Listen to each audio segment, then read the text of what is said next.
Hello everybody, welcome to Homeschool, and we are with the last session on classification of elements, that is periodic table. We discussed about the history of periodic table like Dobrynin's triads, Newland's law of octaves, Mendeleev's periodic table and modern periodic table. After that, we started discussing certain properties and their trends, yes or no? So the first property was valency and valence electrons. The second property we discussed was atomic size. And now we are discussing the third property as well as the fourth property here.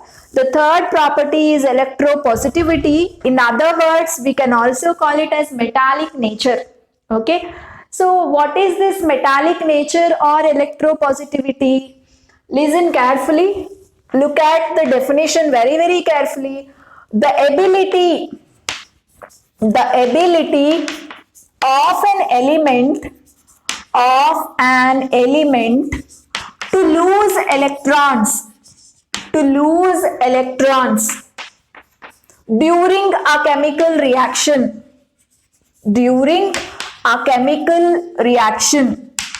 is called electropositivity or metallic nature. Okay, so if any element is trying to lose the electrons during a chemical reaction, then that element is said to be metal, or it is said to be having a property called electropositivity. Okay, and how do you say that whether metallic character increases from left to right or top to bottom? What is happening for a metallic character from left to right and top to bottom? How do you guess it? I already gave you the valencies, group wise valency. No, what I told you, first group elements has the valency +1, second group has +2, third group has +3, +4, like that it goes on. Yes or no? So normally ability to lose the electron, +3, +4 is there, again here -3, -2, -1 will come. Yes or no? So these guys, the elements which are bigger in size, I already told you in the previous video, the left side elements, these elements are big, and as you go to right side, the elements will become small and small. Yes or no? The elements which are very big in size always lose their electrons. Okay, it's a normal concept that, say for example, element which is big in the sense what? Say outermost electron is somewhere very far from nucleus. Element which is small in the sense what? Like it has very less shells, and the distance between nucleus and the outermost shell is very less. Imagine. Okay. And what happens here if the element is very far, the size is very big, we say. If the electron is very far, the size is very big, we say. Yes or no? What will happen? Electron is somewhere very far. So this guy will not experience much attraction from nucleus now. So you can easily remove this electron, isn't it? You can easily remove this electron. So the elements which are bigger in size, their last electrons are very loosely held by the nucleus. They will not have attraction with the nucleus. So those electrons can go out very easily. They can lose very easily. Whereas if the element is smaller in size, the distance between nucleus and the last electron is very less. These guys will have enough attraction from nucleus. Nucleus will tightly hold them. It will not leave. Okay, so they cannot lose the electron. Okay, so what I can say it here is, usually the metallic character is directly proportional to size, guys. Directly proportional to size. Okay, if size increases, metallic character also increases. If size decreases, metallic character also decreases. This is what the logic you have to remember here. Okay, so what will happen here is, we all know from left to right our size will decrease. So what will happen for metallic character? Metallic character also decreases. Okay, So write the points here. Metallic character decreases from left to right. Left to right. Left to right. Why? Because size decreases. Okay, if size is very less, what will happen? Attraction between nucleus and last shell is very much high. So in that case, the electrons cannot be lost. Electrons cannot go out because nucleus will be holding them very tight.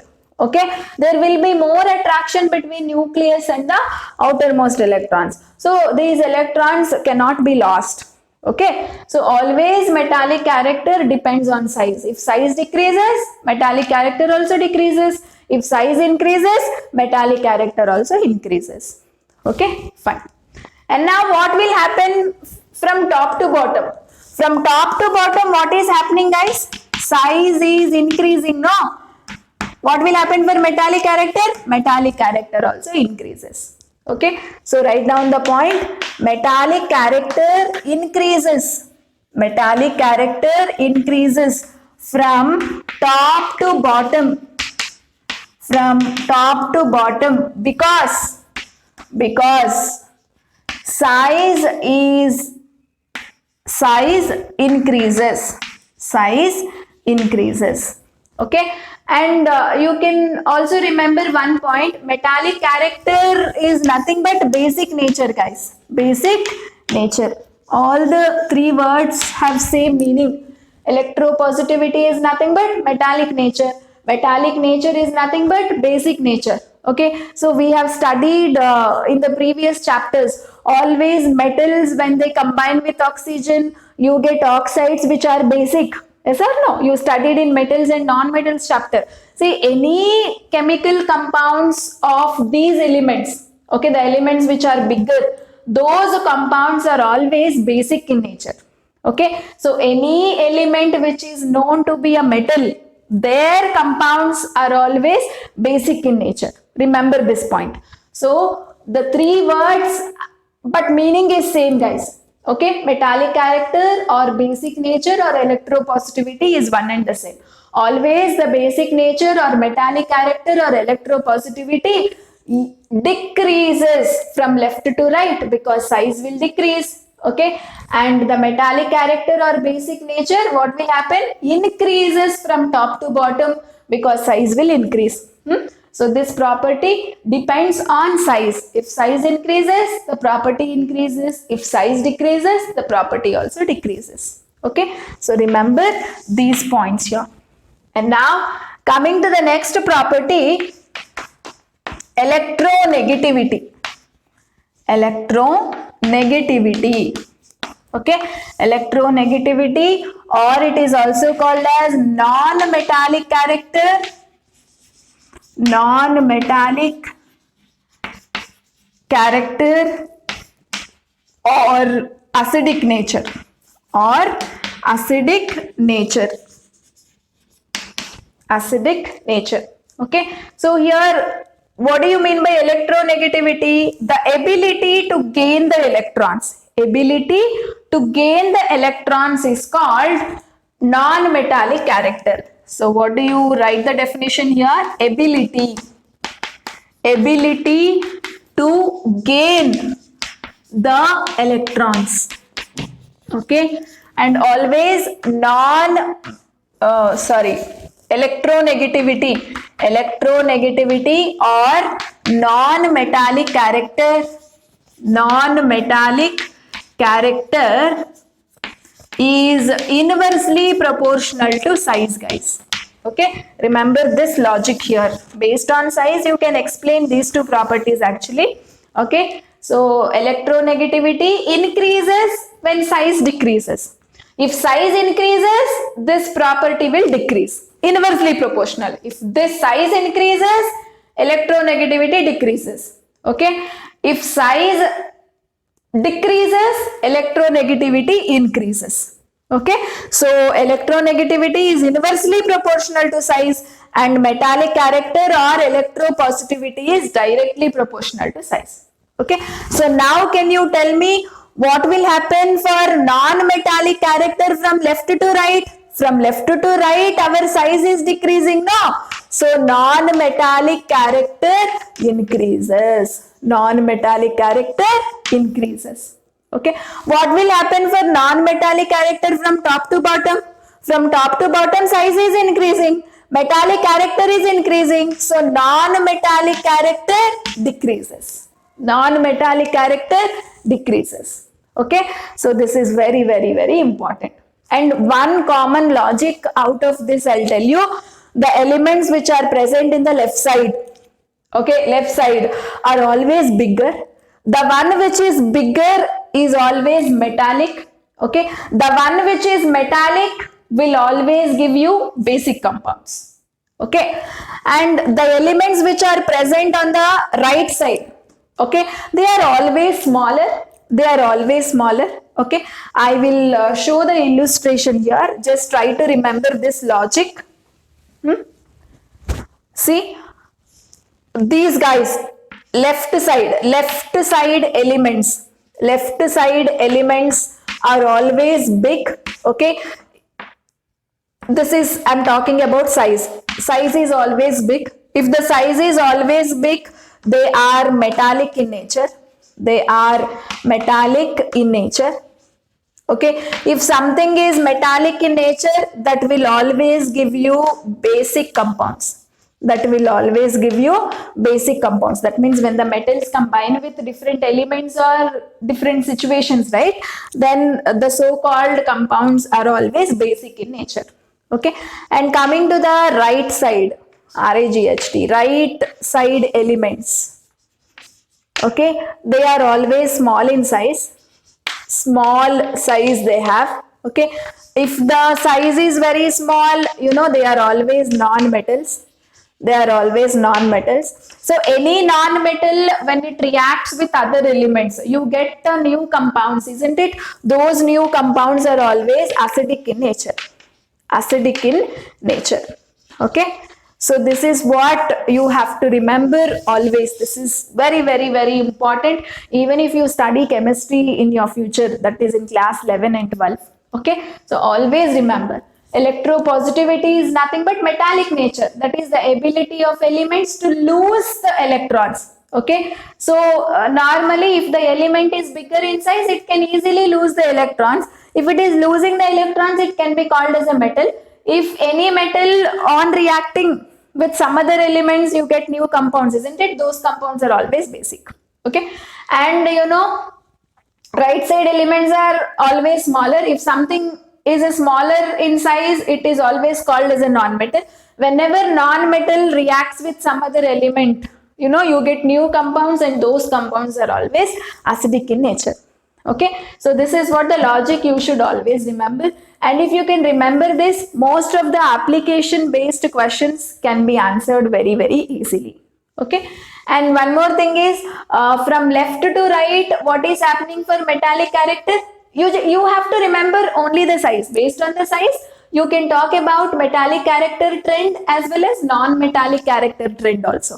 Okay. So from left to right, we know size decreases. If size decreases, metallic character also decreases, because metallic character is directly proportional to size. And what happens for non-metallic character? Non-metallic character increases. Okay, increases, no? Because as you go from this end to this end, size small in the sense non-metals they are. Okay, fine. And what happens for basic nature and acidic nature? Acidic nature is nothing but non-metallic character. Acidic nature increases. Top to bottom, acidic nature decreases. Okay, remember this also. Acidic nature is nothing but non-metallic nature only. Okay, so this is what the overall concept in periodic table. You have to revise it thoroughly, and you must be in a position to answer for application based questions. Okay, fine. And I will end the session with one question. So take a question here, listen to the question carefully. What will happen for basic nature when we go from left to right as well as when we go from top to bottom? What will happen for basic nature when you go from left to right in a periodic table and also from top to bottom in a periodic table. Okay, so post the answer for this question in a comment box and we will be waiting. And this is a very fundamental and important chapters. From starting, whatever I said, you have to completely revise, analyze and understand. Okay, so if you can remember this much concept, I am sure that you can easily answer all the application based questions that can come for the board examinations. And one more thing, try to remember the periodic table, at least the elements whichever I have shown you. Yes or no? So in my first video of this chapter, like when I said about modern periodic table, I gave you certain elements mentioned, right? So those elements at least you should remember, and you have to remember their symbols along with atomic number. Okay, and you must also able to write their electronic configuration. So on every basic aspect I have done a video. You can just go to the playlist and refer to a video and you will get it. Okay, fine. And if you like our video, please like it, share it and subscribe our channel for more updates. Thank you everyone.